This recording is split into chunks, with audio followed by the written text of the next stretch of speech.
All right. Hey, Adam, we're running a bit late today. Apologize. We're good. We got it. How you doing? Great. I am doing well. Excellent. So I thought today we'd talk about influencing culture because this is something near and dear to our hearts. That's what we do for every day, right? It's like try to influence their culture because you can't like shove it down somebody's throat. No. And I think, this is frustration to hear all the time. Like, oh, we created a social club and we held an event and no one showed up. So I don't know what else you want us to do. Right. Stuff like that, right? I don't know. Culture is finicky, right? Like it's I don't know if I were to personify it. I always think of it like a cat, right? Like it kind of like watches you. It will accept a little bit of direction, but eventually it'll just be like, "Don't tell me what to do." Right. It is a living, breathing thing for sure. So it's not like you can process it. You can build processes to support the nurturing of connection and culture, but you can't process culture. No, and I think there's a temptation there to over process it, right? Like, oh, like I don't know if I picture an event, and I've seen lots like those bingo cards. Do you know what I mean? They're like meet someone that can say the alphabet backwards or has traveled overseas or whatever. You can put them on the table.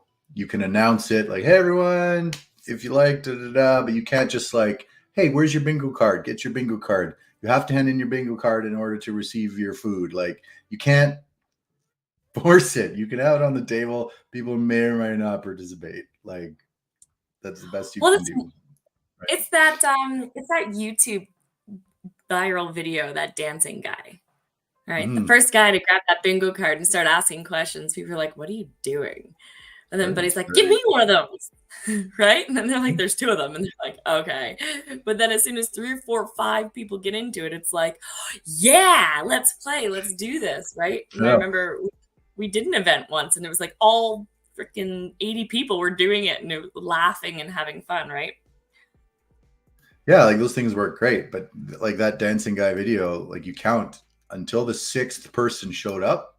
That was like the tipping point. Right? 5, like 6. Okay, go. Right? I feel safe now. Right? I'm safe. The social cost of doing it is now less than not doing it. Yep. Right? Yeah, 100%. Like a shift.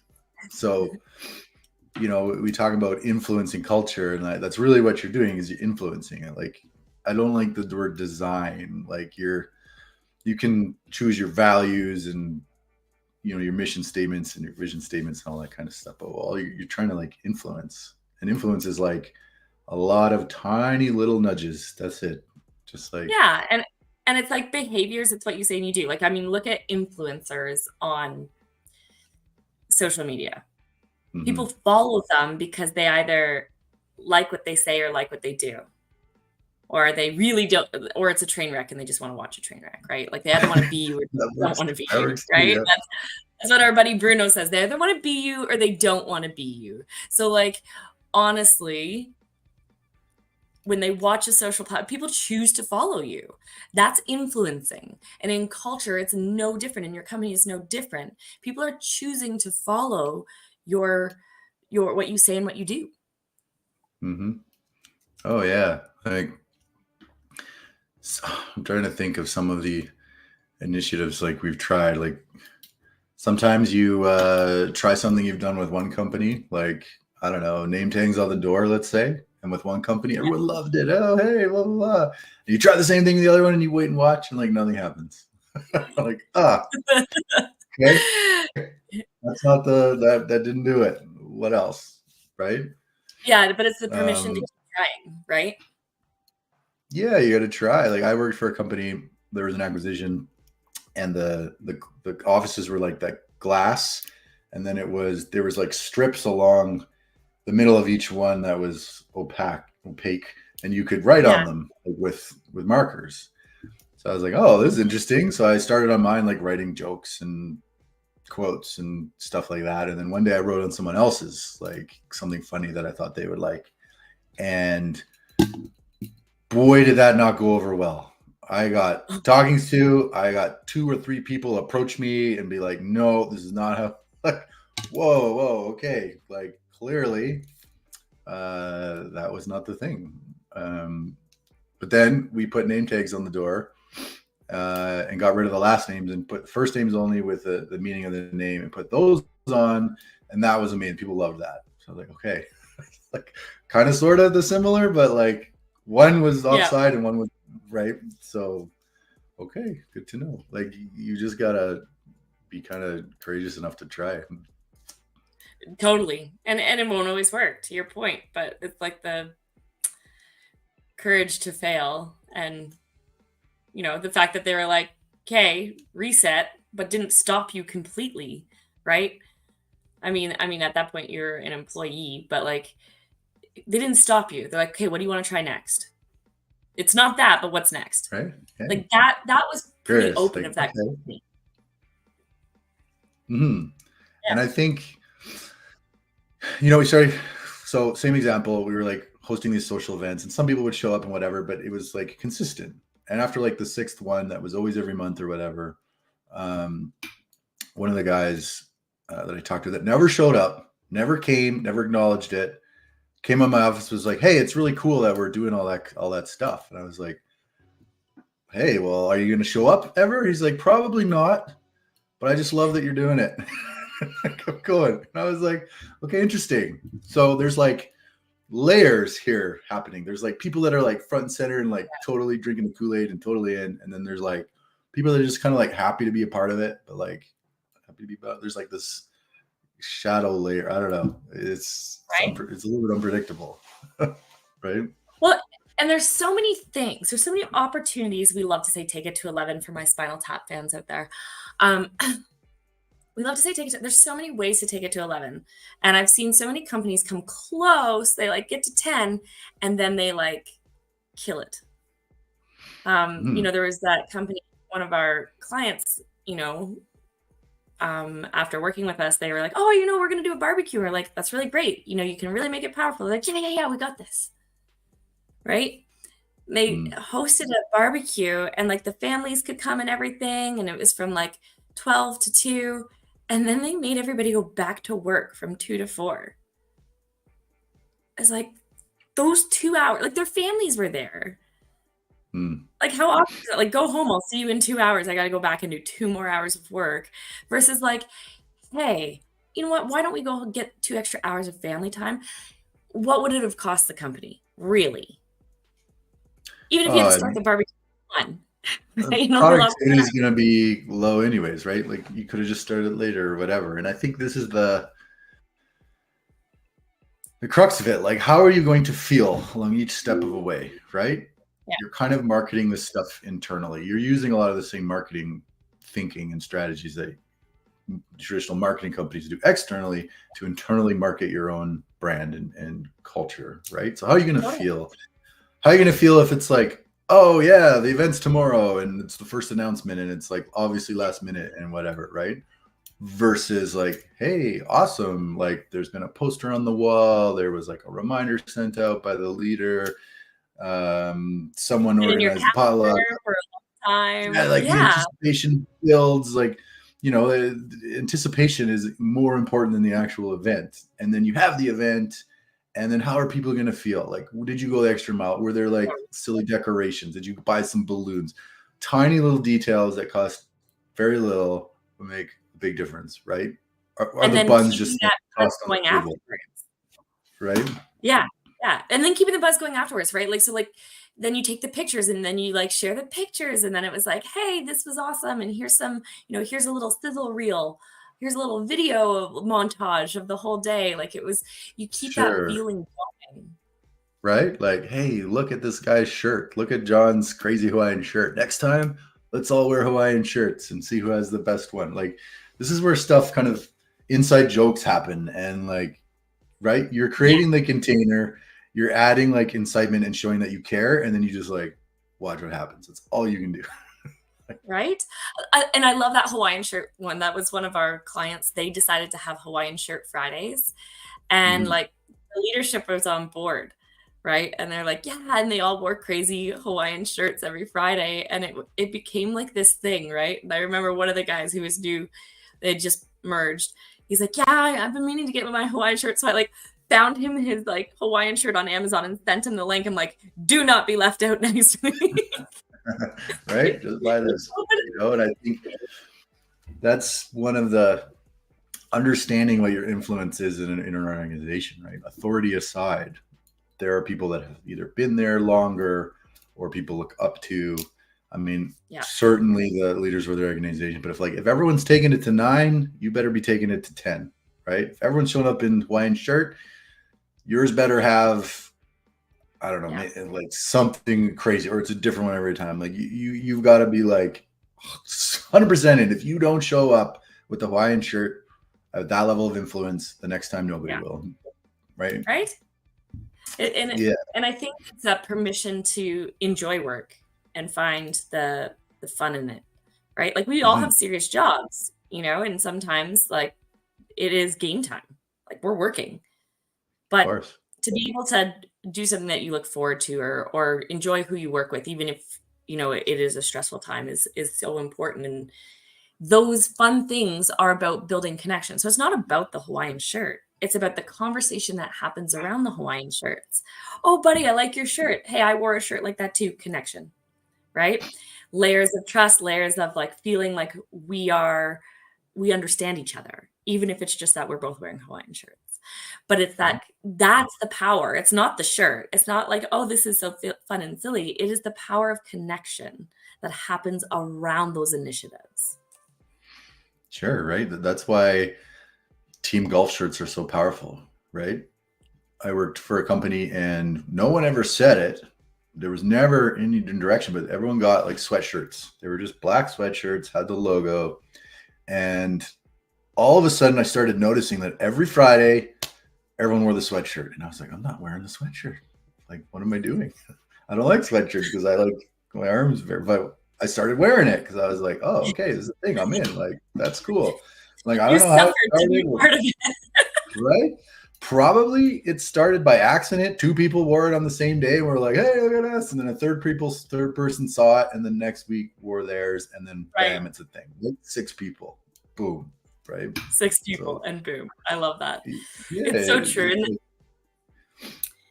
like fun stuff aside like that, like you talk about events and experiences. And I think we've talked about this before, the difference between a team experience and team building, right? Like an experience, we go have beers or we go to an escape room versus team building. There's also a learning layered on top of an experience.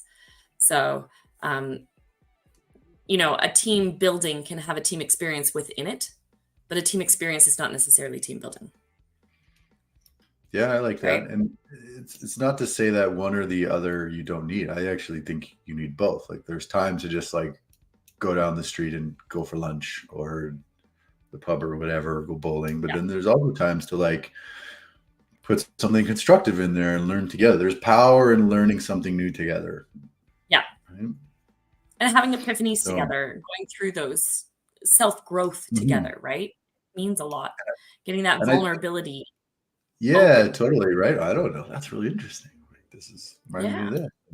And I think where historically you see like team building, just straight fun, or sorry, team experience, just straight fun. And then team building, like course, I took this course and it's like all lecture and all like, there might be some activities and stuff, but like it's either all learning or it's all fun versus like combining. And I think this is where you're going to get the emotional success with the intellectual success, right? If you can combine that, right? Well, and I love that because that's exactly what we did with our influencing culture course. Is like 3-day course, but it's like little bits of learning and then experience and then learning and then epiphany and experience and then fun and then epiphany, experience, fun. And the amount of retention that comes because you're not just like is way larger, and it's all storytelling, which is so powerful. So like I think that's where you can have both. Mm-hmm.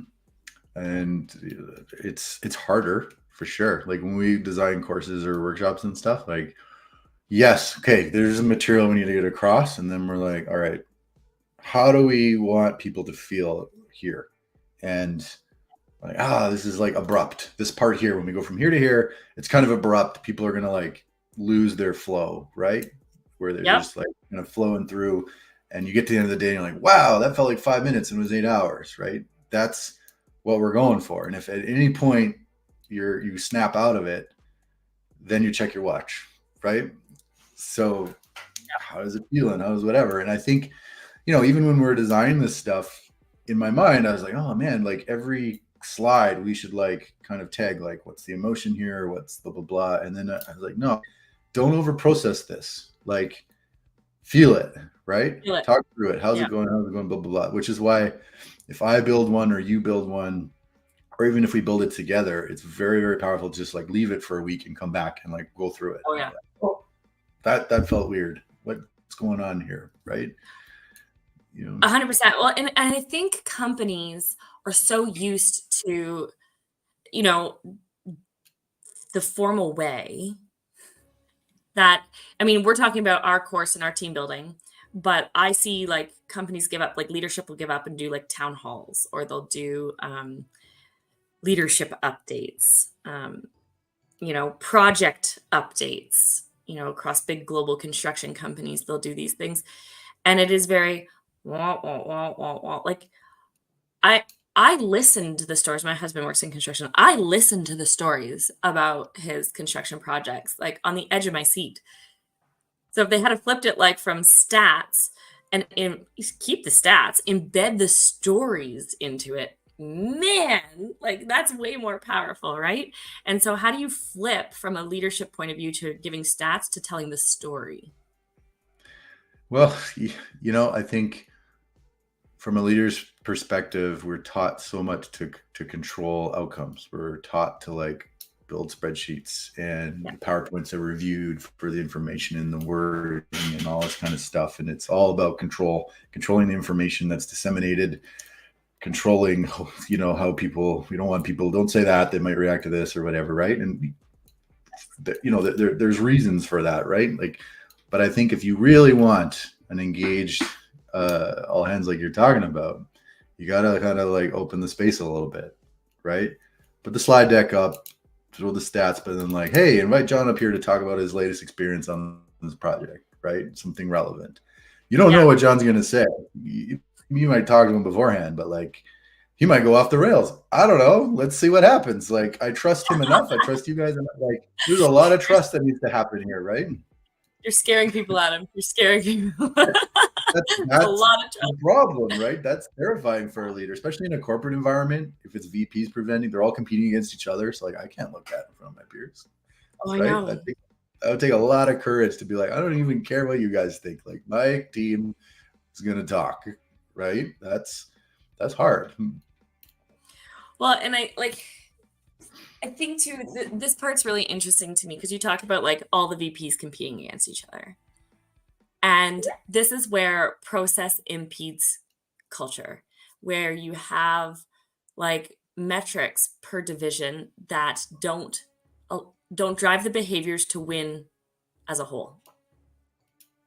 Mm-hmm. Right. And this was a discussion that was had at we were facilitating a workshop the other day, and they said, well, if I do that for that team, then they look better, but my metrics are worse, but it's better for the whole company. Right. And I was like, okay, well, we're not going to solve that right here today, but I definitely think we need to note that because you're absolutely right. If we're not setting the true win up, then you won't want to behave that way. Right. And so that's where you can have like the competition happening between that is actually impeding the behaviors, the culture you want to have. Mm-hmm. Oh yeah. I mean, it happened with our own team, right? We started like measuring, hey guys, it's going to be great. And then the team that shares resources was like, hey, I got this great referral for that team, but like, I'm worried that it will make us look bad because they're right. Like, oh man, we got to fix this, right? Yeah, but being aware and being able to fix it, I think, is the biggest thing because that's, putting some action behind it. And I think that's one of the big things of influencing culture. And I know, when we did our course, the influencing culture course, one thing that came up was influencing client culture. So like Mm, how do you either align with, understand, or embed yourself in the culture such that you're not a disruption that is painful, right? And being able to speak the language or observe what the culture is really, despite what's said on the wall, because it's not always the same, right? And I think that that's influencing culture goes beyond your own company. yeah, if you're in any sort of consulting role or anything like that, like you're trying to serve your clients, and if they don't do what you said you're going to do, then you look bad and you don't Yep. succeed. So like, how can you influence them to do it? And sometimes that's influencing your client, who might be a person or the boss, to then communicate to their team. So good. So now it's ownership, right? It's my problem now, not just to do the thing, but to understand how they are going to communicate it to their team, because 100%. that's how they're going to find success, right? And maybe their communication in their company, it's not working very well. Okay, it's not what it's hard to do, but I need to pay attention to this because I'm going to look bad if they don't communicate it properly once we build it, right? Something like that. 100%. 100%. Like, especially for consultants. Mm-hmm. Consultants come in. If you're not able to influence the things that you're working on or building or consulting on, and they never use it, right? What's the point? They won't find the value in it, right? And you're going to come up to cultural issues 100% every time. You will come up to a culture. We call them landmines sometimes, right? You're like, whoa, that did not go over well, right? And you have to know how to deal with it. You have to know how to navigate it or work within their culture. If they're really rigid and hierarchical, you have to work within that culture, but you've got to be able to recognize what it is. You can't just come in storming. Sure. Where's the wiggle room, right? Where are they comfortable with you going, and where are they not, right? Yeah.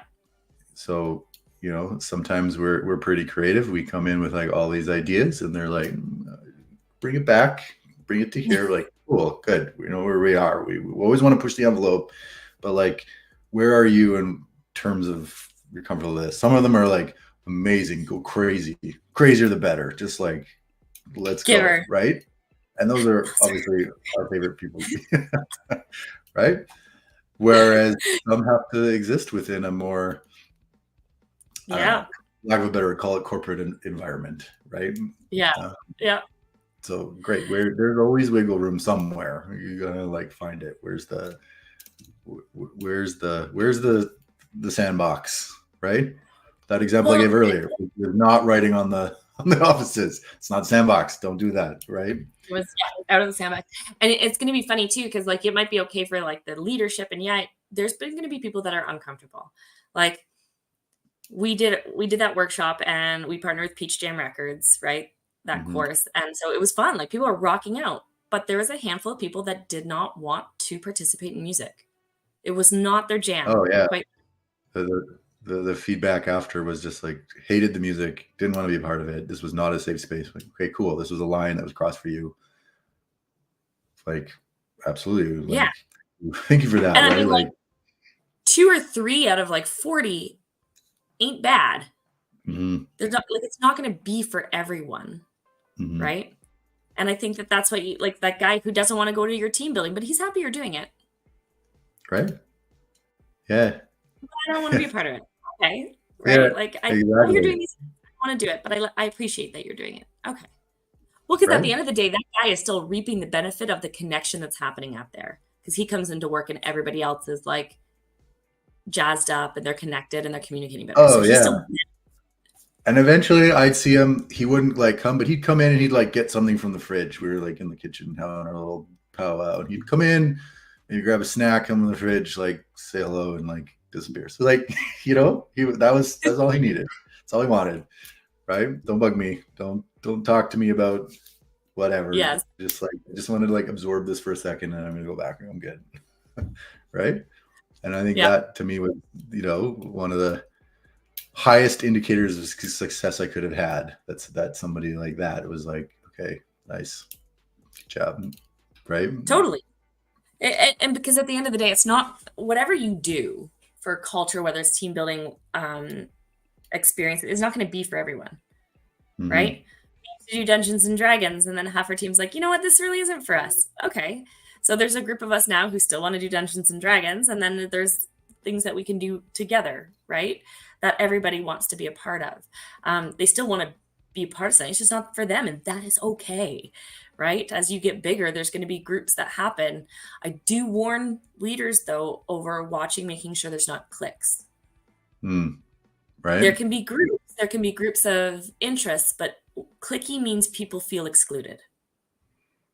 100%. And I've seen that happen, right? Like big time. You think that we're adults and we're not in high school. We're in high school. We're just at work. That's it. Like, it's the same.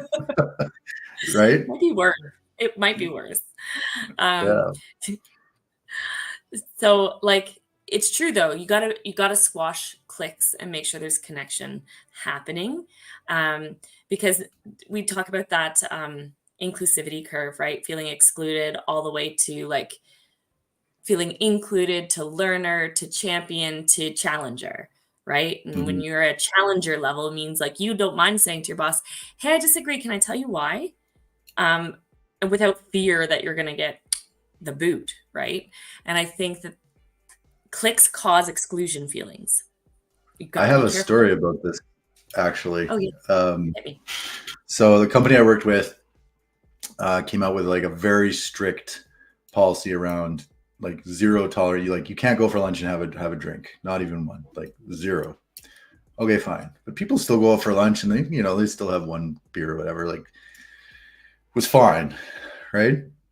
And this group was pretty cliquey, but I got invited. I went along. There's like 12 people, a big table, whatever. And like, I had a beer, other people had a beer, just like one with your burger or whatever. And then we went back into the office, started working. And then I had to go talk to one of the leadership. And the way the floor was set up, all the leadership were like down one hallway, right? They called it like the West Wing. All of the leadership were down one hallway. Everyone else was like somewhere else.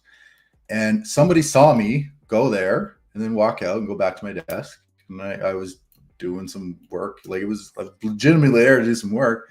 And a week later, I heard from somebody through the grapevine that people were saying that I had gone and told leadership that people had been drinking at lunch. And I was like, I had a drink. Like, I was there. Like, how am I not a part of your group? But it was very obvious to me that I was not a part. They had this like kind of cliquey group. I showed up. Do you know what I mean? Like, it was like this weird. There was no psychological safety, and they saw me go in there, and the lack of trust I don't know. It was just a combination of a lot of things you just talked about. And I ended up feeling pretty terrible about that. Right. So and then like probably, all of this is happening and you should be working, but you're like frustrated with what somebody said and like there's all this gossip happening, blah blah blah. And cliques can be very toxic. And it's a fine line, and I don't even know if I know the answer on this. It's a fine line between people connecting in groups and creating cliques. But I think what it is that connecting in groups is always welcoming and inviting anybody who wants to join, right? And still connecting and doing their thing, right? People might come and go out of that group, but the clique was like you were ostracized. Yeah, right? And I think cliques often form around one or two individuals that are toxic to the culture. They are like highly influential people that are like not interested in the organizational culture and creating their own little like group. So, there's tricky things to watch out there for, right? Yeah. But if you can get those highly influential people to align with the culture, man, those can be champions. Totally. Like in that case, as a leader, I'd be like, hey, Sally, like, I can see you're very influential. What if you help me plan something for the whole group? Like, how can I make her feel more included so that she feels comfortable expanding her influence to everybody, not just a few people, right? There's total opportunity there, right? Yeah, it has to be nurtured, or else, yeah, you're right. It can be a source of toxicity for sure. Well, we're already over time, and I know we started late, so that's valid. But influencing culture, to sum it up, Adam, what would you say? Don't try and control it. Just like try stuff. Let people speak. Create space. It's trial and error, really. A lot of little things. Yeah, and I like that you said create space, because on that, I think like a lot of these team building or experience, they're kind of afterthoughts, or they're given it off the side of somebody's desk. But create enough space and permission to make it epic, to make it something people talk about. Like I used to go all out for Halloween when I lived in Okotoks. I would go all out for Halloween. I would decorate, and no one would see it ahead of time. I'd literally decorate the day of. I'd take it off work and I'd decorate my entire garage, and I'd build it out into like this like tunnel that kids had to walk through this whole experience. And then when I had a bunch of friends, we'd all get dressed up. And I mean, if the kids got through it, they would get a full-size chocolate bar. It was, worth it. But they talked about my house for 3 weeks before Halloween every year. And they would talk about my house for 3 weeks after Halloween every year. It wasn't just how was Halloween. It was, did you go to that house? Right. And everybody in the neighborhood knew it. Right. And it got to the point where other houses started upping their game and making it really awesome. Sure. So it became like a really cool movement. But I gave myself space to do that. Right. And so as leaders, if we give our team space and opportunity to create that connection and create something, I love that you said give space, because that is important. Okay. There you go. There's your mic drop. All right. Mic drop. Boom. All right, guys. We'll see you next week. Talk to you later.